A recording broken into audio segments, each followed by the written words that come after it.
Ini provokasi. Dia ingin kita kalah.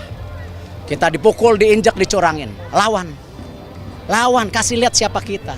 Dan saya tahu di sini pasti ada politiknya. Jadi saya benar-benar minta tolong. Ini memang kita ada kesengajaan untuk dicurangi karena manajer kami sudah dipulangin. Jadi manajer kami tidak bisa protes. Ya Allah ya Robi, aku udah benar-benar banget. Guys, aku butuh bantuan kalian, tolong viralin video ini guys supaya Enose dan Kemenpora juga lihat bahwa kami di cabur kickboxing dari kemarin itu benar-benar memprihatinkan. Terima kasih guys. Langsung bikin geger viral di seluruh Asia Tenggara, Menpora Erick Thohir langsung ambil tindakan tegas bahwa kasus kecurangan wasit kickboxing Komite Olahraga Dunia usai atlet kebanggaan Indonesia Andi Jernih bongkar mafia kebusukan tuan rumah SEA Games 2025 Thailand. Seluruh medali Thailand dicabut, SEA Games dihentikan hari ini juga. Seluruh medali Thailand diberikan ke Indonesia, jadi 4 tuntutanku usai kasus ini semakin memanas. Apa yang sebenarnya terjadi? Yuk simak video ini sampai selesai. In every roar, we rise as one. Garuda is more than a team. It's a nation. Join the roar. Yuk buat kamu semua yang ngaku fans Timnas Indonesia sejati, wajib banget subscribe channel ini dulu ya. Terima kasih guys. Kickboxing Indonesia dilecehkan di SEA Games 2025. Ini bukan sekadar kekalahan, ini penghinaan. Sudah terlalu lama kita diam. Kickboxing Indonesia kembali dipermalukan dalam ajang bergengsi SEA Games 2025 yang berlangsung di Thailand. Bukan hanya sekadar kegagalan atlet di lapangan, tetapi ini adalah sengaja dibiarkan dan didiamkan oleh pihak yang seharusnya menjaga keadilan. Setelah insiden tak termaafkan yang menimpa manajer tim Neneng Rosi Nurasjati yang dideportasi secara kejam, kini giliran atlet terbaik kita, Andi Mesyara Jernih, yang harus merasakan kehilangan kemenangan karena keputusan wasit yang sangat merugikan. Pada hari Senin 15 Desember 2025, di babak semifinal nomor Women's Tatami Point Fighting 50 kg, Andi yang tampil penuh semangat berhadapan dengan wakil Vietnam Hoang Thi Thuy-Trang. Dalam pertandingan yang menentukan tiket final ini, Andi menunjukkan kualitas dan ketenangan yang sangat diperlukan dalam laga tersebut. Namun, mimpi Andi untuk melangkah ke final dihancurkan begitu saja karena serangkaian keputusan wasit yang tidak adil, membingungkan, dan sangat merugikan. Andi dengan tegas mengungkapkan kekesalannya. Saya bertanding di semifinal. Ada beberapa poin yang ingin saya sampaikan. Yang sejujurnya saya itu heran sekali dengan sistem penilaian mereka bagaimana. Apa yang sebenarnya terjadi di balik layar? Kenapa keputusan-keputusan yang seharusnya mendukung atlet yang sudah berusaha keras malah bertolak belakang dengan kenyataan? Tentu kita masih ingat, sosok yang kini jadi Menpora Erick Thohir dalam kesempatan dalam ajang SEA Games pernah terang-terangan akan melawan segala tindak kecurangan dengan sangat berani dan tegas. Erick menegaskan kalau mental Garuda Muda tidak boleh kalah meski ada provokasi sana-sini. Kita itu sering diprovokasi, ketika diprovokasi kita jatuh, mereka ingin kita kalah, ujarnya dalam cuplikan video yang diposting di sosial media pribadinya. Kita dipukul, diinjak, dicurangi, lawan, kasih lihat siapa kita, siapa Indonesia, sambungnya. Saya ucapkan terima kasih kepada seluruh masyarakat yang berdoa, para pemain tentunya bagaimana mereka ditekan, balik lagi. Itu bangsa kita harus majukan mental bangsa kita, tambahnya. Pak Presiden bilang revolusi mental, kita mulai revolusi mental, tutup Erick Thohir. Tentu jelas di sini, saatnya Erick Thohir harus segera mengusut kasus ini dengan tuntas, agar atlet kita mendapatkan keadilan. Dalam kondisi unggul di ronde pertama, Andi justru harus menghadapi keputusan yang tidak rasional. Wasit malah memaksanya untuk menyerang, meskipun dia sudah mengatur strategi yang matang. Apakah ini pertandingan atau hanya permainan politik wasit? Saya harus menyerang, tapi kenapa saya harus menyerang? Saya kan punya strategi sendiri, kata Andi, dengan jelas menunjukkan bahwa ada upaya untuk mengubah jalannya pertandingan sesuai keinginan pihak yang tidak bertanggung jawab. Andi, seperti seorang atlet sejati, sudah memiliki strategi sendiri. Namun wasit justru berusaha memaksakan sesuatu yang tidak relevan dalam konteks pertandingan ini. Jika saya hanya bergerak ke kiri atau kanan, itu bukan masalah. Tetapi kenapa jika saya memilih untuk tidak menyerang, saya harus dipaksa? Kenapa ini menjadi masalah besar? Ketidakadilan itu tidak berhenti di situ. Andi melanjutkan kisahnya dengan gamblang. Poinnya terhenti. Mendekati titik kritis, Andi tidak mendapatkan poin yang seharusnya ia dapatkan. Justru, lawannya, yang berada dalam posisi yang sama, terus merangkak naik. Apa yang sedang terjadi? sebuah upaya sistematis untuk menahan laju kemenangan atlet Indonesia, sementara lawan terus diberi keuntungan yang tidak masuk akal.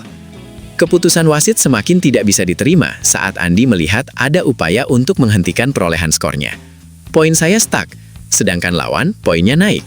Lalu yang ketiga, saat wasit mengatakan stop, waktu tidak berhenti sama sekali.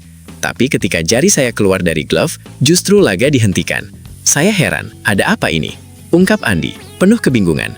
Di mana logika dan dasar keputusan-keputusan ini? Apakah wasit menganggap bahwa kami tidak pantas mendapatkan kemenangan yang sah? Situasi semakin buruk saat Andi berhasil melakukan blokade sempurna terhadap serangan lawannya. Namun, keputusan paling tidak masuk akal adalah ketika justru lawan yang diberikan poin.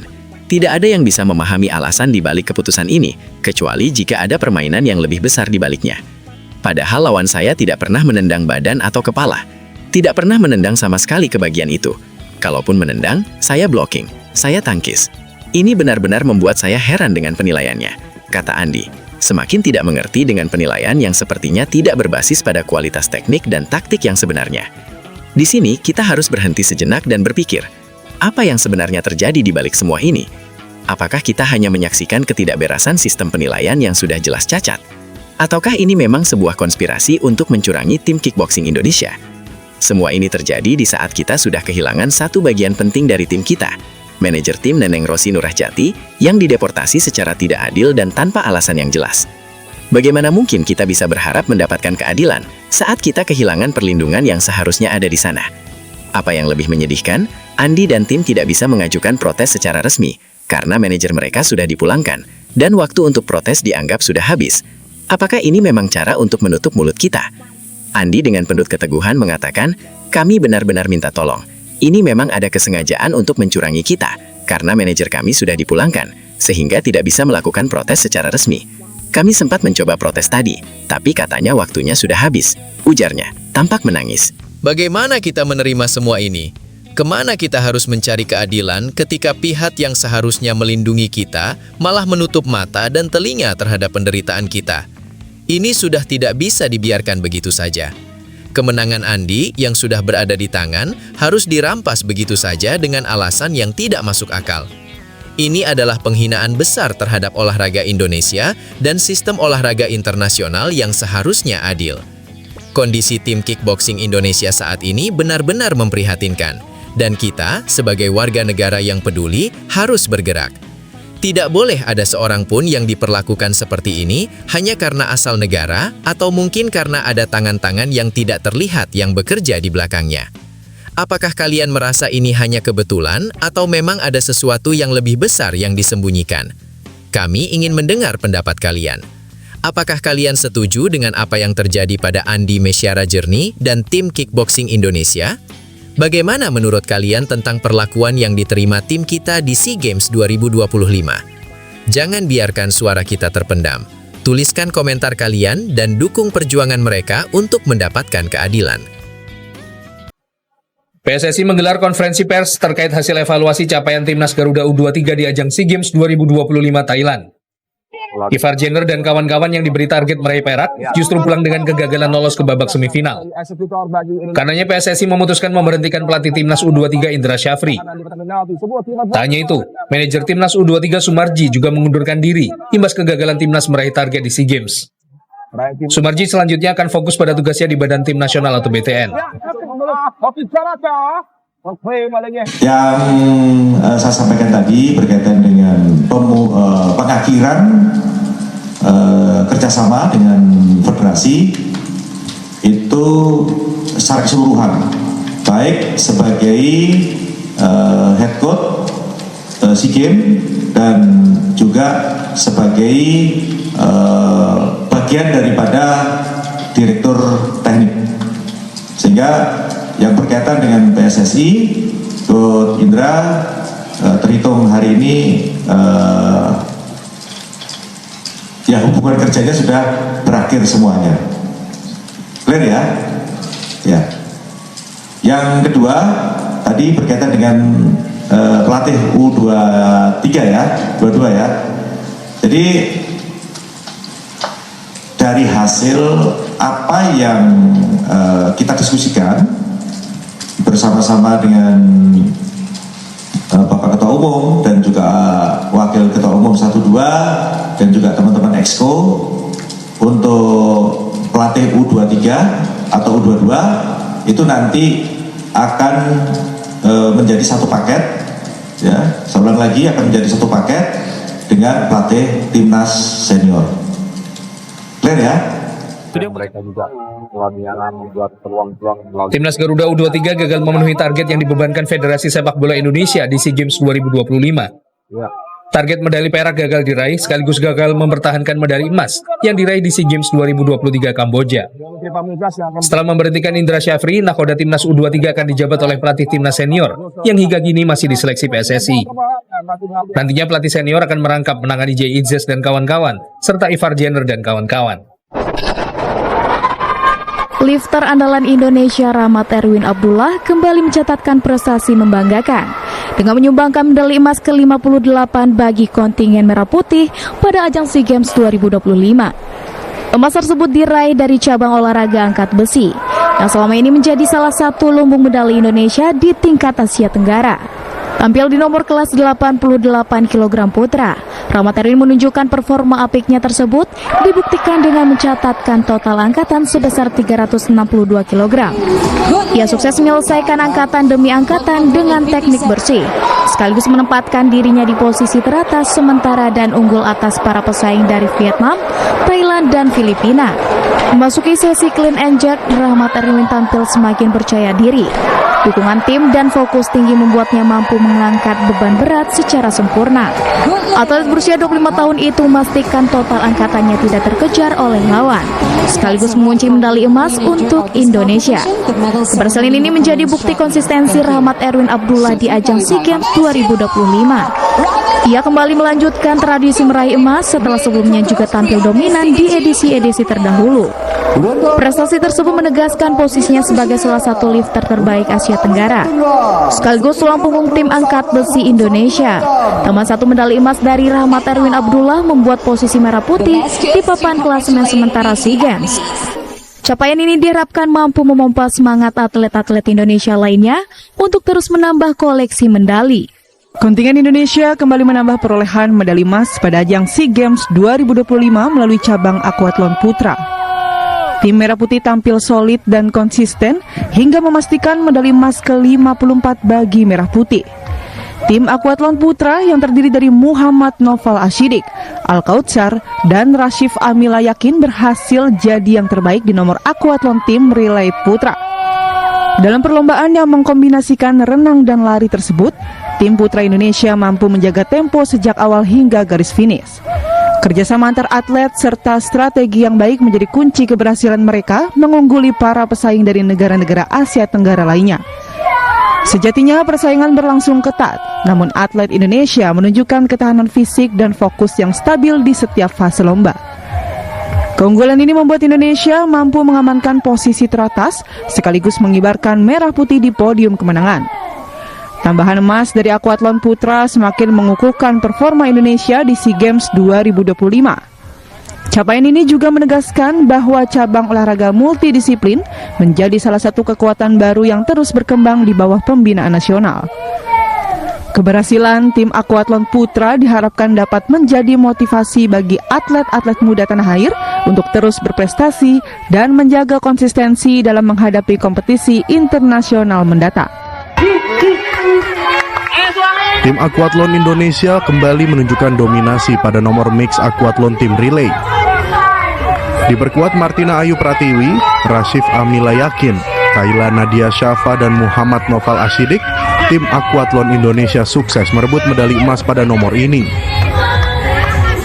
Hal itu seakan menjadi bukti dominasi tim akuatlon Indonesia pada gelaran SEA Games 2025. Martina Ayu dan kawan-kawan berhasil finish sebagai yang tercepat dengan mencatat waktu 1 jam 4 menit 14 detik. Indonesia mengungguli Filipina di peringkat kedua dan Malaysia di peringkat ketiga. Tim akuatlon Indonesia berhasil menguasai kategori putri, putra, dan mix akuatlon di SEA Games 2025 kali ini. Sumbangan medali emas dari tim mix akuatlon Indonesia menjadi yang ke-57 untuk tim Merah Putih di SEA Games 2020.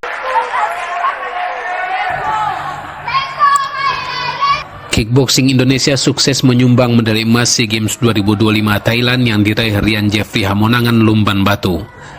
Laga final ini tidak berjalan mudah karena lawan Jeffrey adalah wakil tuan rumah yang juga peraih medali perak kejuaraan kickboxing Asia 2024, Jakrit Kongtuk. Namun Jeffrey tampil percaya diri dan berusaha meladeni perlawanan Kongtuk. Setelah melewati pertarungan sengit di ronde pertama dan kedua, Jeffrey akhirnya memastikan medali emas untuk Indonesia setelah menutup ronde ketiga dengan keunggulan poin 2-1.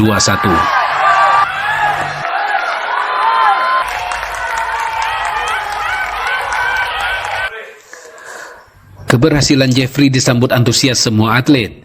Suasana sukacita, haru dan emosional mewarnai seluruh tim kickboxing Indonesia seiring tercapainya apa yang sudah diperjuangkan dengan latihan dan kerja keras.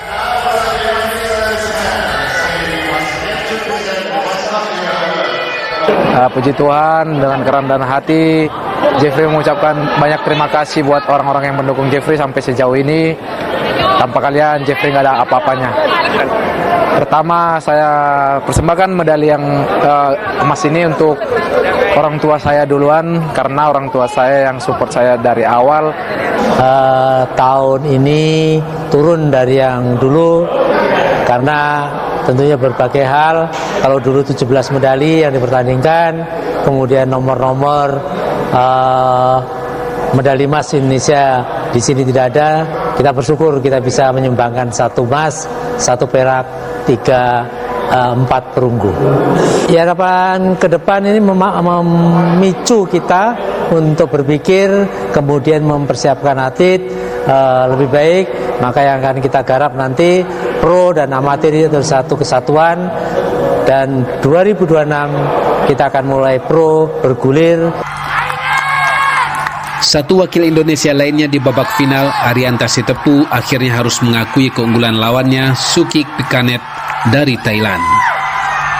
Bertanding di kategori tatami nomor poin fighting minus 73 kg putra, Ari belum berhasil mengejar ketertinggalan poin dan kalah 7-14 dari wakil tuan rumah tersebut. Selain 1 medali emas dan 1 perak, kickboxing Indonesia juga berhasil meraih 4 medali perunggu lewat Andi Mesara Jerni Maswara, Sevi Nurul Aini, Aprilia Eka Putri Lumban Tungkup, dan Enggar Bayu Saputra. Tim Karate Merah Putih telah tiba di tanah air setelah berjuang pada multi-event terbesar di kawasan Asia Tenggara, SEA Games 2025. Pada ajang ini cabang karate membawa pulang 9 keping medali, diantaranya 2 emas, 4 perak, dan 3 perunggu. Kepulangan tim karate Indonesia disambut langsung oleh Ketua Umum PB Forki Marsikal TNI Purnawirawan Hadi Cahyanto, serta Sekretaris Jenderal PB Forki Maijen TNI Purnawirawan Sapriyadi. Dalam kesempatannya, Sapriyadi merasa bangga atas keberhasilan para pahlawan olahraga meraih hasil positif di SEA Games. Namun ia menyayangkan karena terdapat nomor unggulan yang tak dipertandingkan pada multi-event 2 tahunan tersebut. Tim Karate Indonesia telah melaksanakan SEA Games ke-33 Thailand. Tadi tiba disambut langsung oleh Ketua Umum Bapak Marsikal TNI Purnawirawan Hadi Cahyanto. Nah, jadi dengan hasil 2 emas, 4 perak, 3 perunggu, ini merupakan suatu perjuangan yang cukup hebat ya. Saya apresiasi kepada manajer tim, pelatih tim, juga atlet. Jadi memang tahun ini Thailand, tuan rumah, itu meniadakan unggulan kita, yaitu kata perorangan. Itu biasanya kita mendulang emas 2 itu pasti, karena ini tidak ditiadakan. Juga dalam 15 nomor itu hanya 10, 12 yang dipertandingkan. Sementara itu, selaku koordinator pelatih PB Forki Puang Syamsuddin menyebut kegemilangan atlet karate Indonesia di SEA Games 2025 sebagai tolak ukur untuk menghadapi ajang Asian Games Jepang 2026. Ya, jelas bahwa hasil ini akan menjadikan tolak ukur untuk ke depan. Nah, kita tahu Asian Games 2018 kita emas, kemarin kita ada bronze perunggu waktu di Hangzhou. Oleh karena itu dari sekian ini masih potensi untuk bisa mendapatkan medali. Karena mereka masih bisa, ada yang masih senior yang masih bisa diandalkan seperti Joshua, peraih medali SEA Games, Keiko juga masih bisa, ada Leka yang baru tampil SEA Games sudah mendapatkan medali emas. Itu potensi-potensi yang kita siapkan untuk ke depan. Sebelum nantinya tampil di Asian Games Jepang 2026, PB Forky akan menggelar kejuaraan nasional. Tentunya hal ini sebagai bentuk persiapan untuk mendapatkan hasil maksimal di multi-event terbesar di kawasan Asia tersebut. Ketua Harian Pengurus Provinsi Persatuan Sepak Takraw Indonesia DKI Jakarta Dahlan resmi melantik Ketua Umum PSTI Jakarta Utara Suhud Alinuddin beserta jajaran pengurusnya di Gedung Serbaguna Semper Barat, Jakarta. Pelantikan ini digelar bersamaan dengan turnamen sepak takraw pelajar se-Jakarta Utara yang dimulai pada 16 Desember. Dalam kesempatan tersebut, Suhud Alinuddin menyampaikan bahwa kegiatan ini menjadi langkah awal bagi kepengurusan baru untuk memperkuat pembinaan dan pembangunan sepak takraw di wilayah Jakarta Utara. Ia juga menyatakan komitmennya untuk terus meningkatkan program pembinaan usia dini serta memperkuat prestasi sepak takraw Jakarta Utara di tingkat yang lebih tinggi. Nah, ini menjadi momentum awal bagi pengurus untuk membangun kebersamaan dalam bekerja dan juga merancang program dalam rangka pembibitan atau generasi anak-anak muda di cabang olahraga sepak takraw. Diharapkan ini menjadi momentum awal dan mungkin awal tahun depan kita juga akan melakukan kegiatan yang sama insya Allah, dan diharapkan dari kegiatan ini muncul bibit-bibit penerus atlet-atlet sepak takraw untuk tingkat yang lebih tinggi lagi. Ketua Harian Pengurus Provinsi PSTI DKI Jakarta Dahlan memberikan apresiasi terhadap sinergi antara PSTI Jakarta Utara dan dunia pendidikan untuk mengembangkan olahraga yang syarat prestasi tersebut. Ia juga berharap melalui kepengurusan baru ini pembinaan sepak takraw dapat berjalan lebih baik. Dengan terbentuknya pengurus PSTI yang baru ini dapat lebih meningkat lagi prestasinya, dan juga terbentuknya PB PSTI, mudah-mudahan Pemprov PSTI juga semakin banyak prestasinya. Sementara itu, kejuaraan sepak takraw pelajar tersebut diikuti sebanyak 86 sekolah, mulai dari tingkat dasar hingga menengah atas di seluruh wilayah Jakarta Utara. Berlangsung selama 4 hari hingga 19 Desember, kejuaraan ini diharapkan dapat menjadi agenda rutin tahunan guna menjaring bibit-bibit atlet terbaik serta memperkuat ekosistem olahraga di Jakarta Utara.